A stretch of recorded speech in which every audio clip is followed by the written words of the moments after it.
Welcome back to the Wheel Is Podcast, ladies and gentlemen.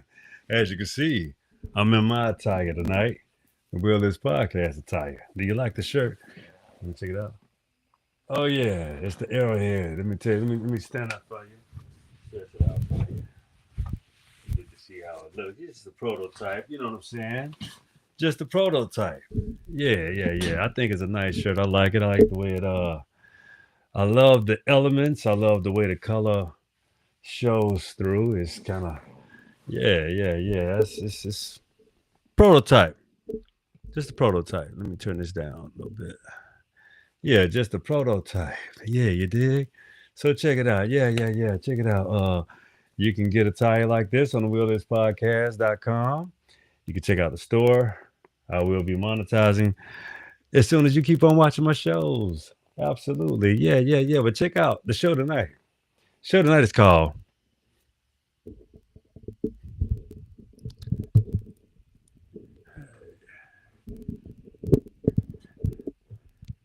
the show tonight is called Hanging Paper Show. Shout out to my grandpa. Yeah, is it showing it all? No, it ain't showing it all, but it's all good. It's all cool. It's all cool. So yeah, I bet you guys wonder what hanging paper means. Check this out. Hanging paper means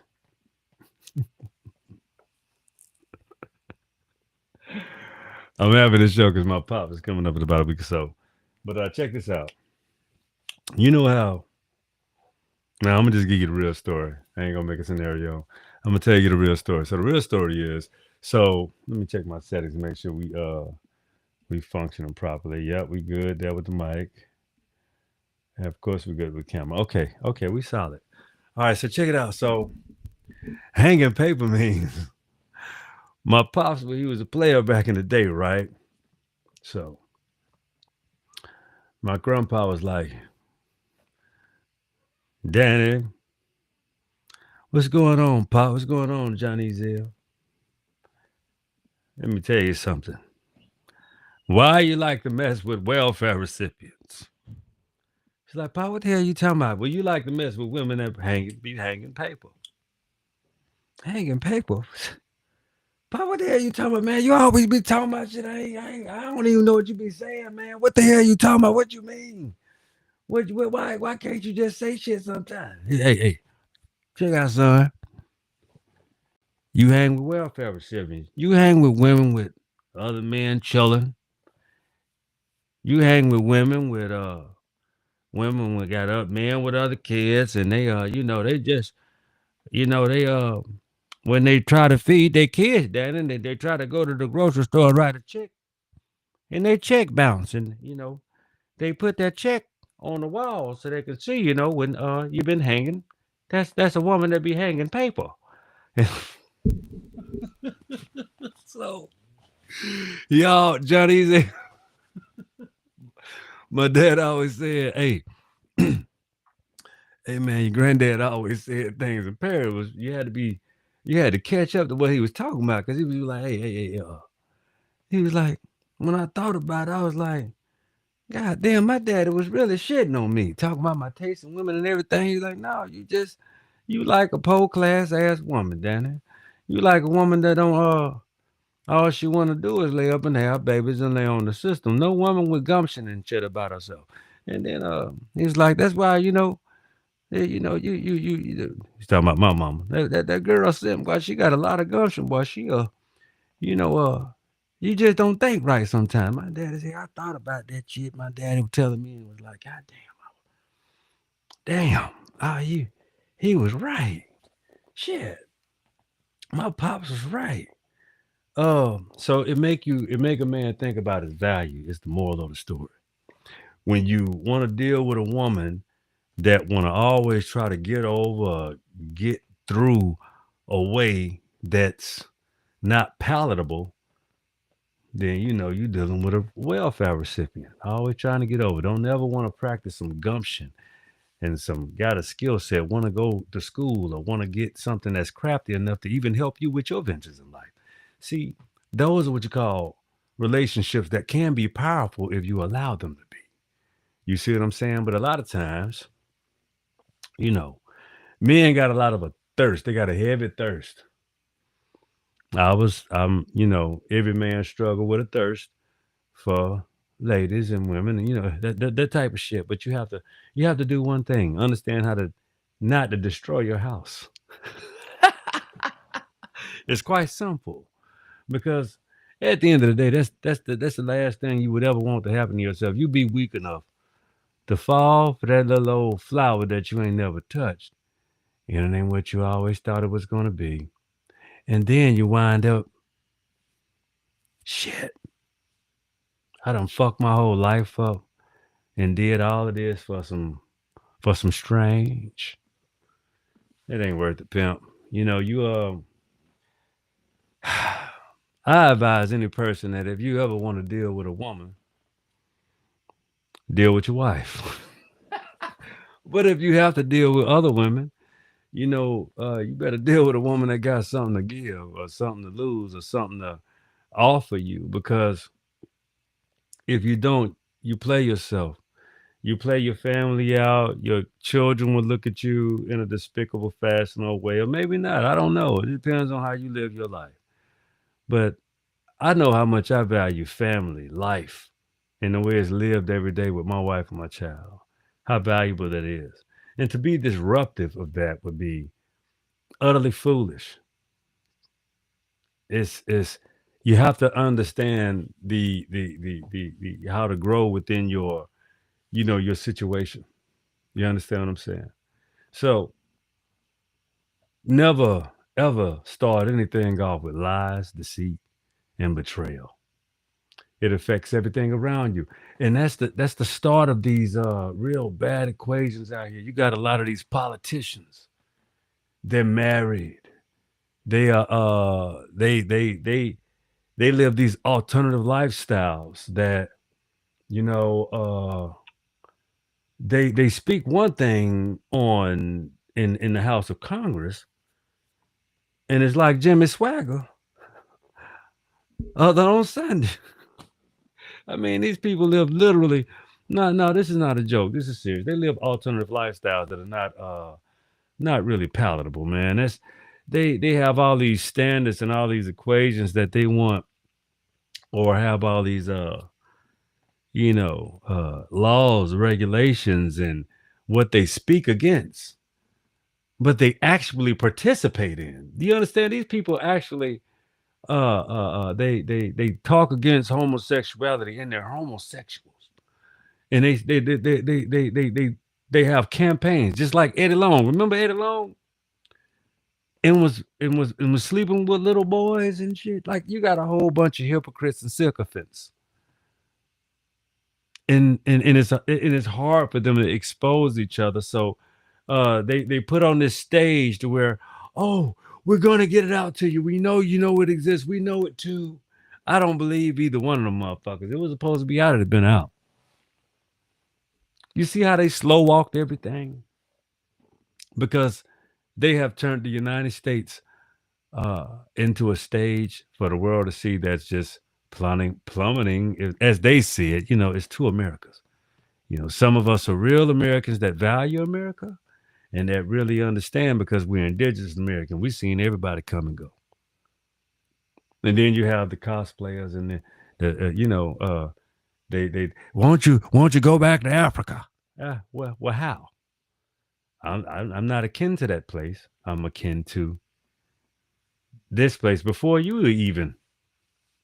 But even that's not good enough for you. I show you that, and that's not good enough for you to even fathom that I'm not from anywhere else. This is hard for you to understand that this.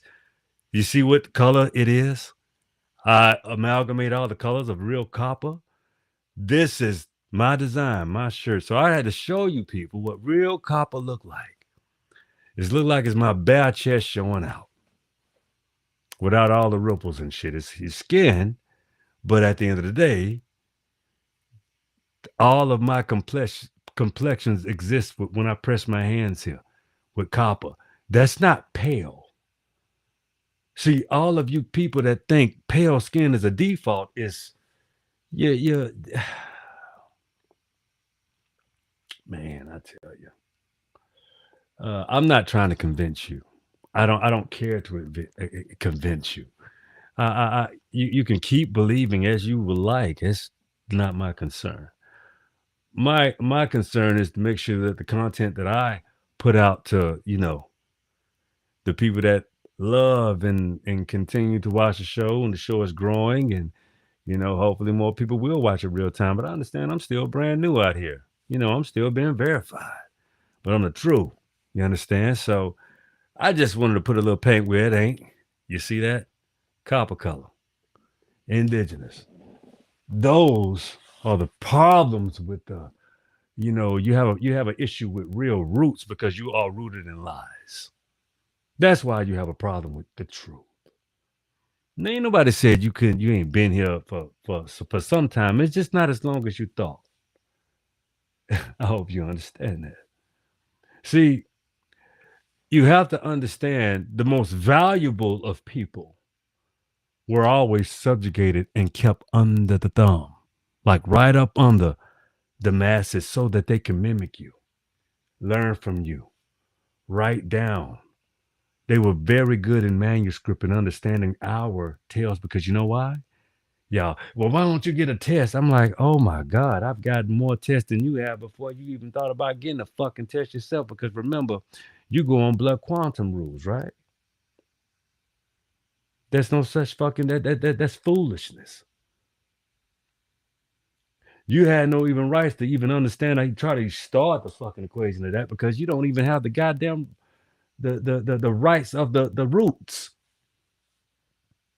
You just cosplay. And if you didn't, why does everybody else do the same thing we do?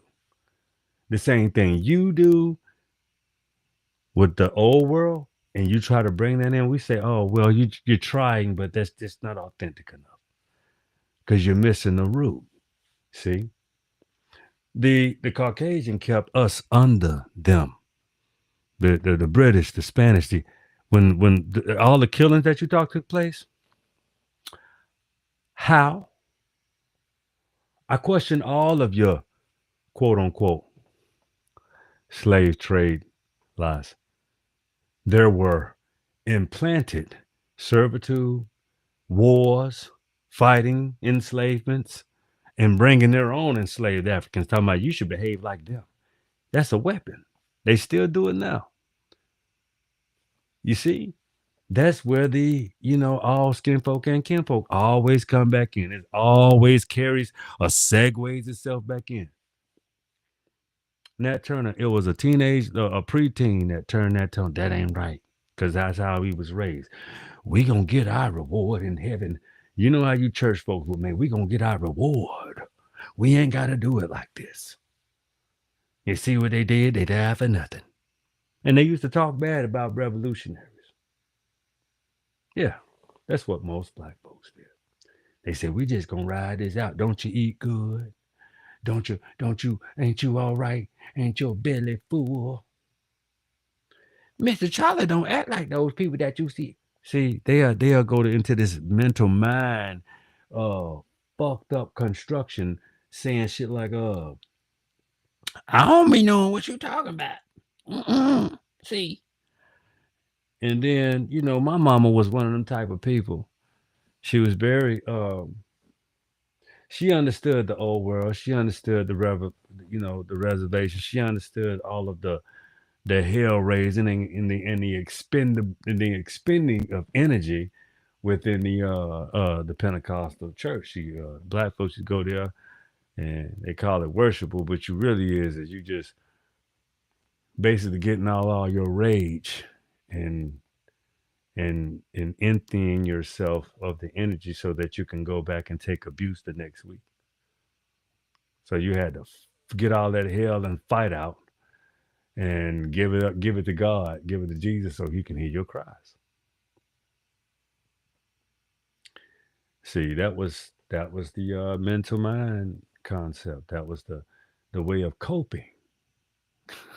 Yeah, for real. That was the coping, and that's the reason why people, they participate to cope. And the coping comes with the ease of saying, I don't have to do this no more. It's given to God. It's given to the Lord.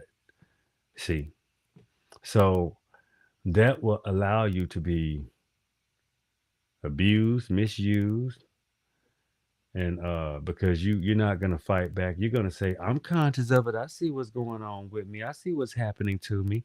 I see I see what they doing, but I'm gonna shut my mouth and leave it up to God. That's being paralyzed. That's being paralyzed when you have the actual capabilities to do something about your situation for yourself. You just have to think about it without being emotional. You have to think about it and act without being, non-factual. And if that costs you for standing up for yourself, then you should be proud of yourself. That doesn't mean demean or not be satisfied or not, no, none of that. But the meaning of yourself is where this shouldn't be tolerated. So you see, we understand we had the death of Charlie Kirk. But you will get people that go out their way acting as if they know who the man is. I don't know of him thoroughly, so I don't really. I know he was a person that didn't stand for shit that I stood for. That's a fact. Uh, but the one thing that I only know about him is we stood in solidarity is only freedom of speech. And then I fucked all that up because what if it was what if I could have debated Charlie Kirk and defeated him? Thoroughly defeated him, made him change his ways and his mind, his thoughts, and his ideology. I don't have that opportunity now because he's gone. He don't even get a chance to change his damn mind. If he could, he can't now. He dead as a doorknob. See, that's why it fucking sucks for people that take the law in their own hands because people don't really get their just due. That's not just due. Snuffing a 31-year-old out, that ain't just due, pimp. That ain't just due at all. He ain't really learned. He ain't really get a chance to learn who he was or the lesson that he was really gonna learn in life. So you robbed yourself because when you get found, they gonna fuck you up, and you know what I'm saying. And when and you he ain't really got just. You set him free. That's what's real cowardly. You just set him free. You didn't change anything. You made Charlie Kirk a fucking martyr of anything, because the people that thought like that I strongly and extremely feel like his verbiage was grotesque, filthy, but it's freedom of speech. So the one thing that you tried to take away or extract or just alleviate, you multiplied. Good fucking job. Not so much. When you make martyrs out of haters, you don't do them no favors. You didn't do him no favor. He should be allowed to say whatever the fuck he want to say and be defeated on a stage that he loves so much. That's what's fair and just. Not marking a man out because he ain't lived long enough yet. 31 years old ain't long enough to fucking live. At all. Could have changed his mind. Who knows? He would have ran up on me. Somebody was gonna get his ass, but not like that. That really imprisons shit all of us content creators. It imprisons us. It makes us. It is. See, it's not the messenger. It's the fact that everybody has their own fucking free right to have a message. Should nothing be wrong with that. So again, when they hang a paper, Charlie Kirk dead, it ain't about what the fuck he said. It's just the fact that it fucking happened in this country again, again, and again, and again, and again. Yes, I'm a proud, responsible gun owner. Very responsible gun owner. I don't think that the words that come out of people's mouth should render them an assassination for a political view or anything in between. I have my uh, strong uh, solidifications, opinions, and the way I feel about things, period. We're all human beings. So, uh, being the fact that a person has an opinion is what really makes this country what it should be, but to make America great again is getting pretty fucking grim. Oh man, that's not. I don't have any.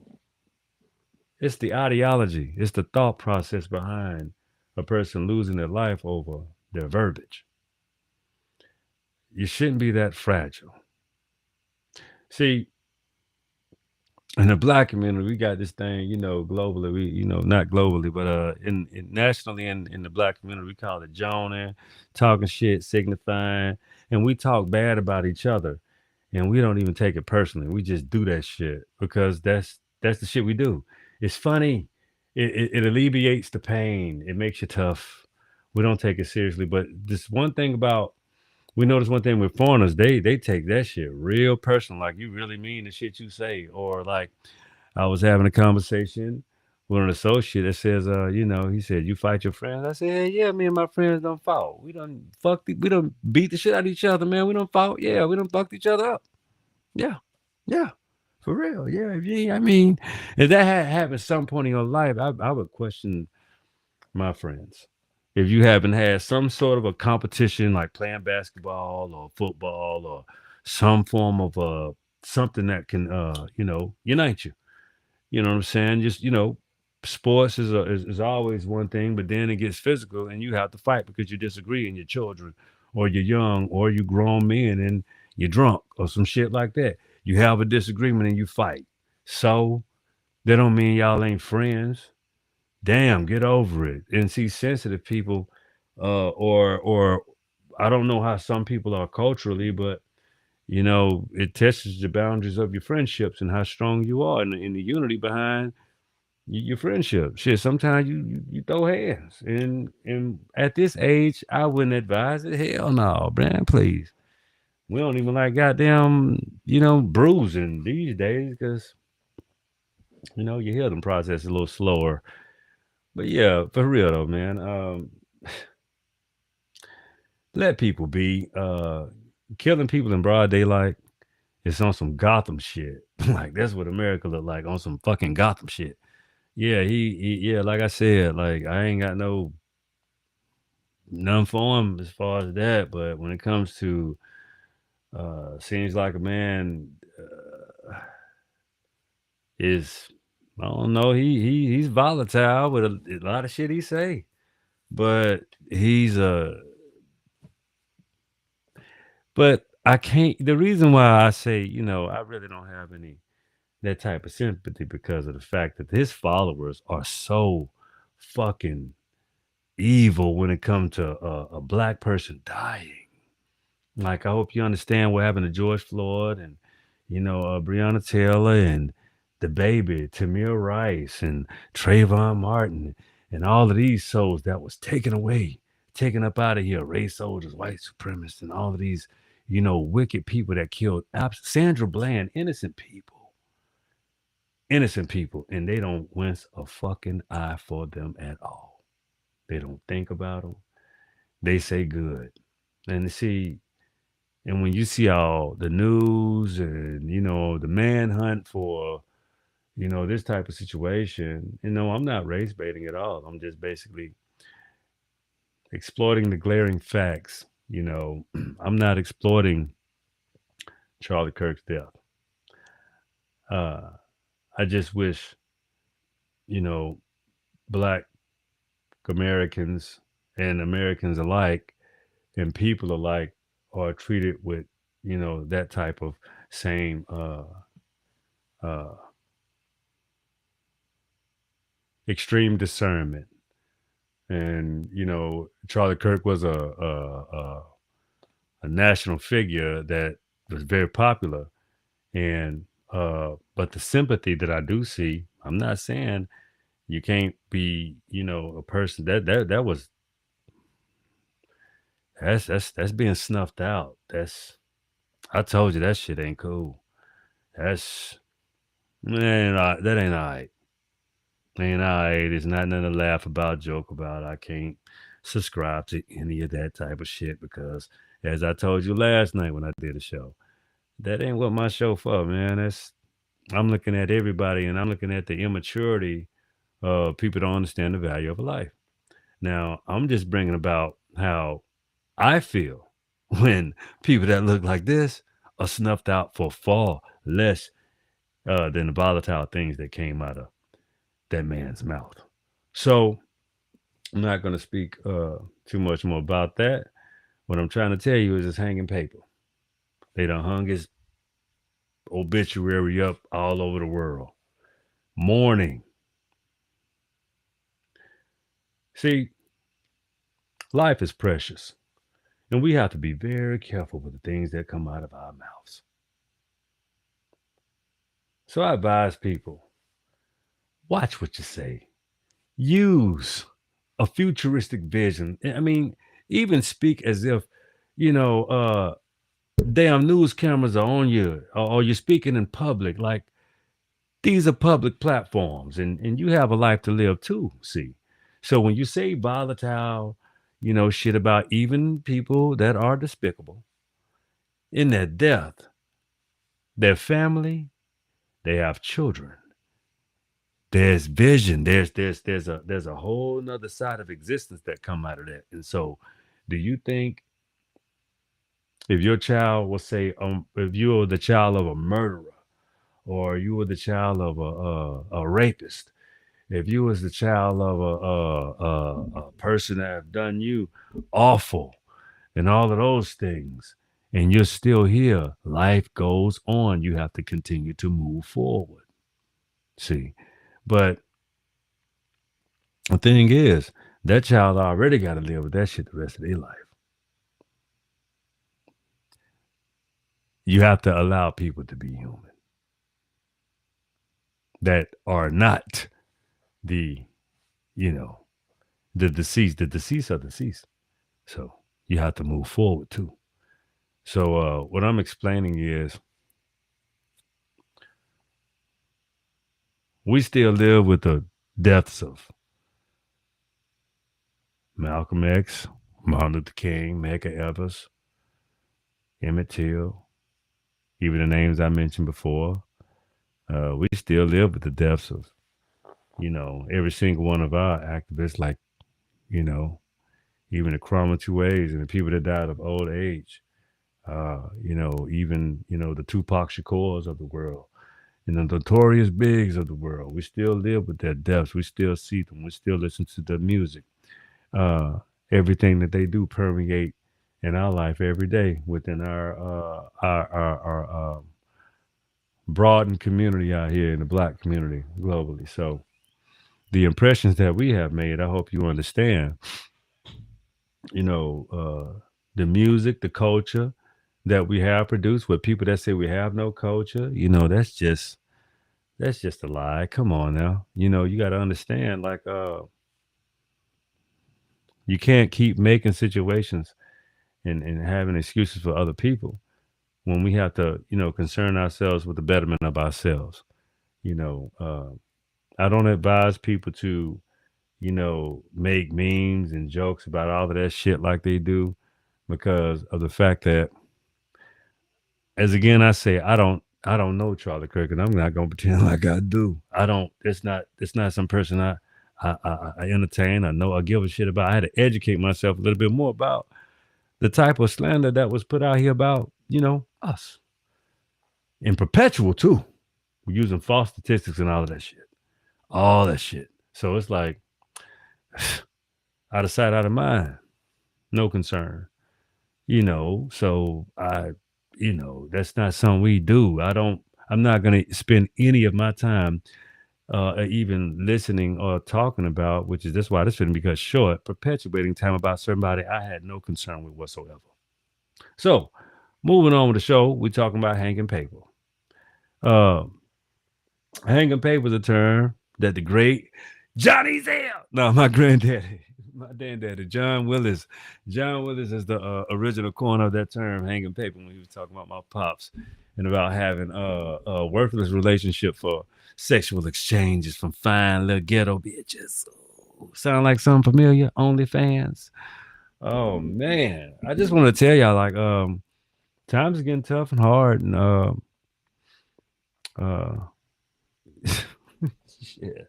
I was talking to my partners earlier.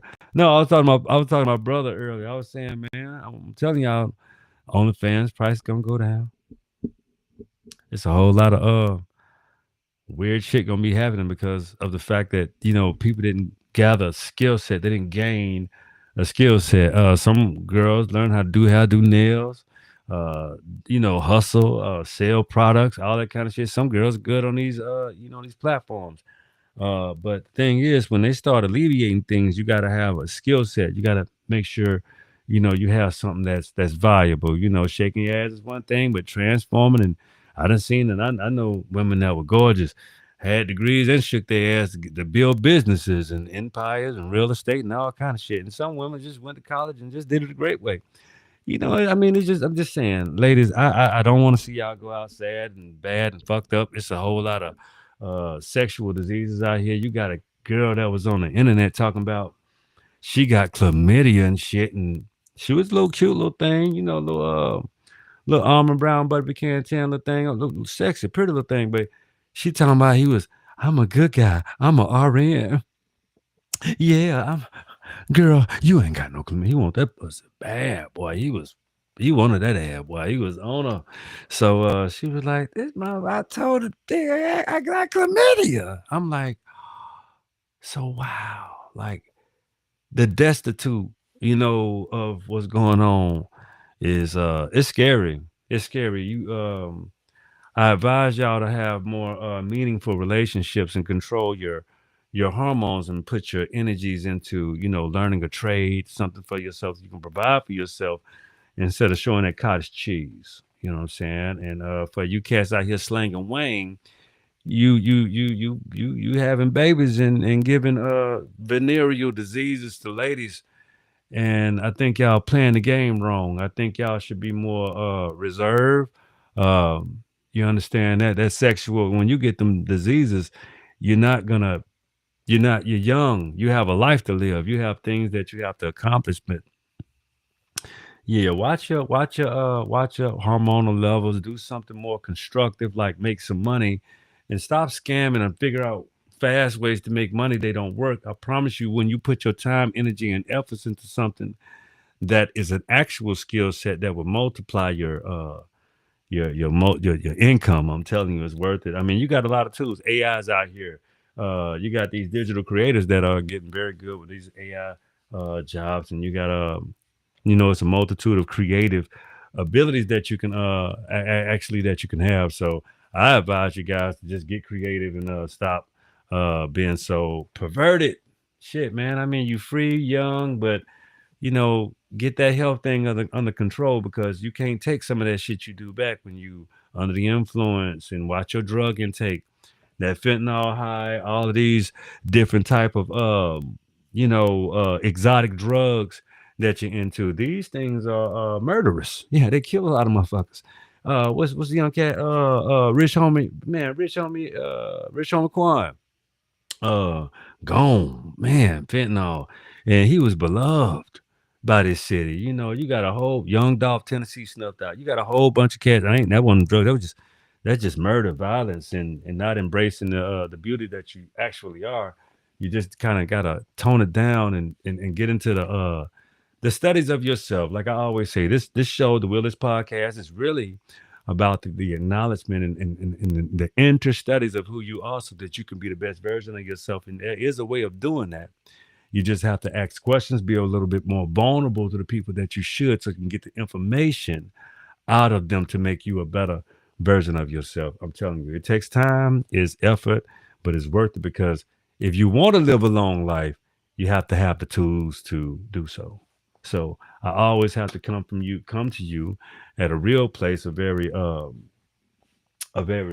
place of stability, simply because I think that's what's needed. I think you guys need Big Up go take care of you on that knowledge tip, man. You just gotta listen to me sometimes. So I don't all the time read books. I don't all the time you know, try to educate you from that perspective. I try to practice, telling you things that I can give to you from my personal experiences rather than real stories.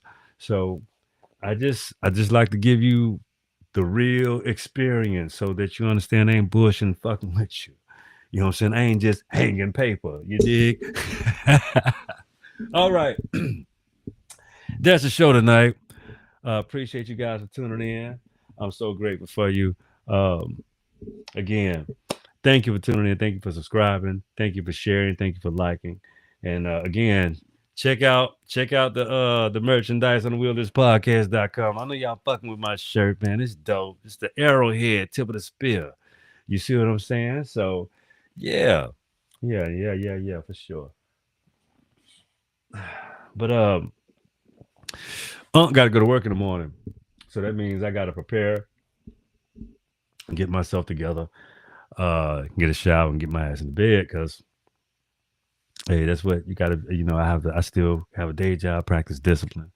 I have to get up and do my little workout and get my ass into the office. Yep, that's my life. So anyway, y'all know this is my favorite part of the show. I appreciate you tuning in so much, man. I thank you so much. But again, check out this merch.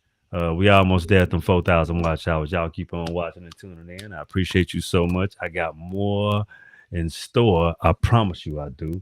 And you know I do. I just got to get to some places to where I can provide more because this has been an epic journey. It's been a great journey sharing these moments with you wonderful, beautiful, amazing people for tuning into this show and giving me a chance on this platform. Thank you so much. I humbly appreciate you. And again, my favorite part of the show, you know what it is, damn. The wheel is yours. Take care, be easy. Ashe. Be cool, y'all.